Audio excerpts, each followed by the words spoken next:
கொடுத்துடலான்னு சொல்லிட்டு காரில் எடுத்துகிட்டு போயிட்டுருக்கோம். எடுத்துகிட்டு போகும்போது தான் ஒரு பெரிய அதிர்ச்சி. என்னன்னு பார்த்தீங்கன்னா, August 19, 2024 நைட்டு ஒரு 11:30 செம்ம மழை பெய்யுது. அப்போ வந்து 2 பசங்க அவங்க ஆஃபீஸ்லேருந்து செம்ம டயர்டாக வீட்டுக்கு கிளம்புறாங்க. ஒரு பாதி தூரம் வந்திருப்பாங்க. ரைட் சைடில் பார்க்குறாங்க, ஒரு பணக்கார நாய் வந்து ஒரு போலில் கட்டி போட்டிருக்காங்க. அது சுற்றி ஒரு 7-8 நாய் ஸ்ட்ரீட் டாக்ஸ் இருந்திருக்கும். அந்த நாய் வந்து ஃபுல் ஷிவரிங்கோட ஒரு மாதிரி பயந்துக்கிட்டு மலையில் நனைஞ்சிக்கிட்டு. அப்போ இந்த 2 பசங்க கொஞ்சம் ஸ்லோ பண்ணி நின்று பார்க்குறாங்க.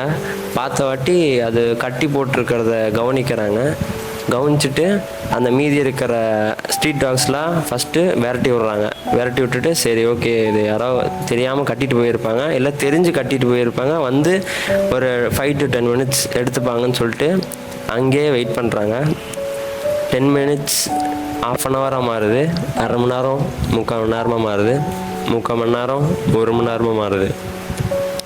1 மணி நேரமாக அந்த மலையில் 2 பசங்களும் வெயிட் பண்ணியிருக்காங்க, ஏதாவது ஓனர் வருவாங்கன்னு சொல்லிட்டு. ஆனால் எந்த வரல. புரிஞ்சுக்கிறானுங்க, அந்த 2 பசங்களுமே புரிஞ்சுக்கிறானுங்க, இவ்வளோ நேரம் வேஸ்ட்டு வெயிட் பண்ணியிருக்காங்க. அந்த 2 பசங்க வேறு யாரும் இல்லை, நாங்கள் 2 பேர் தான். அதுக்கப்புறம் என்னாச்சுன்னா, நாங்கள் உடனே வீடியோ எடுத்தோம்.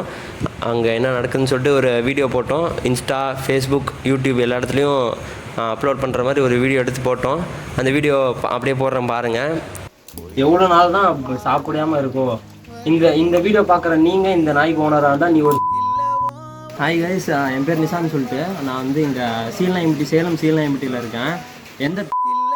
இங்கே பார்த்தீங்கன்னா ஒரு நாயை வளர்த்துருக்கிற நாயை கட்டி இங்கே இந்த போலில், அதுவும் மலையில் பாருங்கள், நீங்களே பாருங்கள், மலையில் சூப்பி கொட்டுற மலையில் இது பண்ணிட்டுருக்கான். பாவமாக இருக்குது. ரெஸ்கியூ டீமுக்கு ஃபோன் பண்ணணும், ஆனால் அவங்களும் எதுவும் ரெஸ்பான்ஸ் இல்லை. எங்கள் பாட்டி தந்தாங்க பலகாரம் எடுத்துன்னு வந்தேன், அதையும் இப்படி சாப்பிடுதுன்னு நான் நினச்சி பாருங்க. என்ன மனுஷங்களும். இந்த வீடியோ பார்க்குற நீங்கள் வாண்டர்ஸா, எங்கள் வீட்டில் ஏற்கனவே ஒரு நாய் இருக்குது, ப்ளஸ் பூனை இருக்குது, எல்லாமே இருக்குது. நாங்கள் முடிஞ்ச அளவுக்கு எல்லாம் காப்பாற்றி தான் இருக்கோம். இந்த மாதிரி தான் ஆச்சு.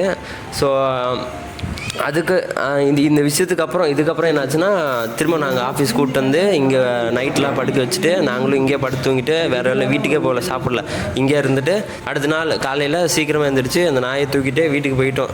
வீட்டுக்கு கூப்பிட்டு போன வாட்டி எங்களுக்கு ஃபஸ்ட்டு திட்டு விழுந்துச்சு. ஏன்னா ஃபஸ்ட்டு செம்ம எதிர்ப்பு, இதெல்லாம் வேணாம், ஃபஸ்ட்டு ஏற்கனவே ஒரு நாய் இருக்குது, சும்மா இதுவும் சேர்த்திக்கிட்டோம்னா கரெக்டாக இருக்காது, ஓனர் திட்டுவாங்க, சொந்தக்காரங்க விடுங்க, அதெல்லாம் என்னென்னமோ நடந்துச்சு. அந்த எண்டு என்னென்னா, அவங்க புரிஞ்சுட்டாங்க வீட்டில், ஓகே இது வந்து ஏதோ ஃபோர்பிடன் பண்ணியிருக்காங்க, இங்கே ஏதோ நடந்திருக்கு, நைட்டெல்லாம் அது ஒரு மாதிரி கஷ்டப்பட்டுருக்குன்னு புரிஞ்சுக்கிட்டு அதுக்கப்புறமா அலோவ் பண்ணிட்டாங்க. நாங்கள் 2 பேரும் என்ன பண்ணோன்னா, மேலே கூப்பிட்டு போயிட்டு ஃபஸ்ட்டு என்ன பிரச்சனை இருக்குது அந்த நாயில், எதுக்காக விட்டு போனாங்க, ப்ளஸ் என்ன அது கூட தேவையில்ல, என்ன பிரச்சனை இருக்குது அப்படின்னு சொல்லிட்டு ஃபஸ்ட்டு பார்த்தோம். பார்த்திங்கன்னா மேலே கூப்பிட்டு போனோம். என்னதான் பிரச்சனை அந்த நாய்க்குட்டியில் என்னதான் பிரச்சனை இருக்குது அப்படின்னு சொல்லிட்டு பார்த்தம்போது, டிக்ஸ்ன்னு சொல்லுவாங்கள்ல, அந்த நாய்க்கு எல்லா நாய்க்குமே வர்றது தான். இந்த நாய்க்கு வந்து ரொம்ப எக்கச்சக்கமாக இருந்துச்சு. பார்த்திங்கன்னா ஃபுல்லாக டிக்ஸ் தான் இருந்துச்சு. ஒருவேளை அதனால தான் விட்டு போயிருப்பாங்க போல நினைக்கிறேன். ஸோ பிரச்சனை இல்லை, ஓகேங்களா.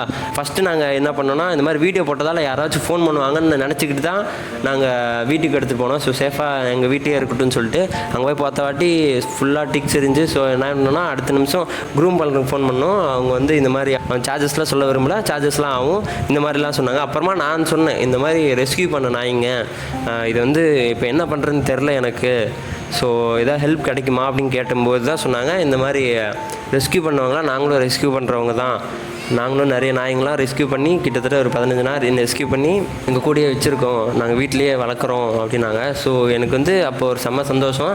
நான் வந்து இதெல்லாம் பேரலாம் நான் வேலையும் பார்த்துட்டு இருந்தேன், இங்கே வந்து ஆஃபீஸில் வந்துட்டு மீதி இந்த வேலையும் பார்த்துட்டு இருந்தேன். அப்போது காலையிலேருந்து சாயங்காலம் வரைக்கும் கிட்டத்தட்ட ஒரு 30 to 40 பேர் ஃபோன் பண்ணியிருப்பாங்க. ஃபோன் பண்ணி இந்த மாதிரி நாய் இருக்குதானே, நாய் நல்லா இருக்குதானே சொன்னேன். அதெல்லாம் அவங்க சூப்பர், அவங்க நல்லா இருப்பாங்கன்னு சொல்லிட்டு நான் வேண்டிக்கிறேன். அப்புறமா இன்னொருத்தங்க ஃபோன் பண்ணி தான் அவங்க எடுத்துக்கிறேன்னு சொன்னாங்க. ஸோ நாங்களும் எல்லாத்திட்டும் சொல்லிட்டோம், இந்த ரெஸ்கியூ பண்ணுற டீம் குட்டி கொடுக்கல, நாங்கள் அவங்க ஒரு வளர்க்குறாங்கன்னு சொல்லிட்டாங்க, ஒரு நல்லவங்க, அவங்ககிட்ட கொடுக்குறோன்னு சொல்லிட்டு எல்லாமே பேசியாச்சு, எல்லாமே ஓகே தான். கடைசியில் என்னாச்சுன்னா, எங்கள் வீட்டில் வந்து ஒரு 3/4 நாள் ஒரு நாள் இருந்திருக்கும் நீங்கள் கணக்கு வச்சுக்கோங்களேன். அதுக்கப்புறம் நைட்டுக்குள்ளே போயிட்டு ஒரு மெடிசன் போட்டோம். மெடிசன் போட்டு அது ஃபுல்லாக டிச்செலாம் வெறியோன்னு சொல்லிட்டு அதுக்கான ப்ரொசீஜர்லாம் பார்க்க ஆரம்பிச்சிட்டோம். என்ன சொல்ல வரேன்னா, ஒருத்தவங்க மட்டும் ஃபஸ்ட்டு ஃபோன் பண்ணவங்களுக்கு தான் இதை கொடுக்க முடியும், அந்த நாய்க்குட்டி கொடுக்க முடியும்னு சொல்லிட்டு ஃபஸ்ட்டு ஃபோன் பண்ணவங்களுக்கு வந்து ஓகேன்னு சொல்லிட்டு இந்த மாதிரி வாங்கிக்கோங்க, உங்களோட அட்ரஸ் எல்லாமே நாங்கள் கேட்டு சேஃபான கைக்கு தான் கொடுக்க போகிறோம்னு சொல்லிட்டு நாங்கள் கன்ஃபார்ம் பண்ணிவிட்டு நைட்டு வாங்கிக்கலாம். ஏன்னா நாங்களும் ஆஃபீஸில் இருந்தோம், அவங்களும் வர முடியல, ஆஃபீஸில் இருந்தாங்க. நாங்கள் வந்து கொடுத்துடலான்னு சொல்லிட்டு காரில் எடுத்துகிட்டு போயிட்டுருக்கோம். எடுத்துகிட்டு போகும்போது தான் ஒரு பெரிய அதிர்ச்சி என்னன்னு பார்த்தீங்கன்னா, அந்த நாயை கொடுக்க யாருக்குமே மனசு வரல. எனக்கும் சரி, என் தம்பிக்கும் சரி, எங்கள் அம்மா அப்பா அவ்வளோ கஷ்டத்தில் இருக்குது. இருந்தாலும் எங்களால் வளர்க்க முடியாதுன்னு நாங்கள் சொல்ல வரல. ஸோ ஏற்கனவே நாய் இருக்குல்ல, ப்ளஸ் அதுக்கும் ஃபுட் போடணும், இதுக்கும் பண்ணணும், எல்லாமே எப்படி சொல்கிறது, ஒரு மாதிரி தப்பாக இருக்குமா அது கரெக்டாக இருக்குமா அப்படின்னு 2 ஆக்சிடேஷன் மைண்ட்லேயே இருந்துச்சு. காரில் போகும்போது கன்ஃபார்ம் பண்ணிட்டோம், இந்த நாய் எங்ககிட்டே தான் இருக்கணும். இதுக்கப்புறம் பேசுவான், நீங்கள் கேளுங்க. ஒரு கட்டத்தில் பார்த்தீங்கன்னா அந்த நாய் எங்கள் காலை பிடிச்சிட்டே இருந்துச்சு. யாரோ ஒருத்தர் நம்ம காலை பிடிச்சி கெஞ்சுற மாதிரி இருந்துச்சு. மூஞ்ச பார்த்தாலே ஒரு மாதிரி ரொம்ப ரொம்ப சோகமாக என்ன பண்ணுறது தெரியாமல் ஒரு ஸ்டேட்டில் இருந்தோம். கடைசியில் பார்த்தீங்கன்னா சரி ஒரு முடிவு வந்துடலாம், இதை யாருக்கும் கொடுக்க வேணாம், நாமளே இதை வளர்த்தலாம், அந்த மாதிரி ஒரு ஸ்டேட்டுக்கு வந்துட்டோம். வண்டியை அப்படியே யூட்டன் எடுத்துகிட்டு பேட்டரி மாற்றணும்னு சொல்லிட்டாங்க. உங்கள் வண்டிக்கு பேட்டரி மாற்றணும் சொல்லிட்டாங்க.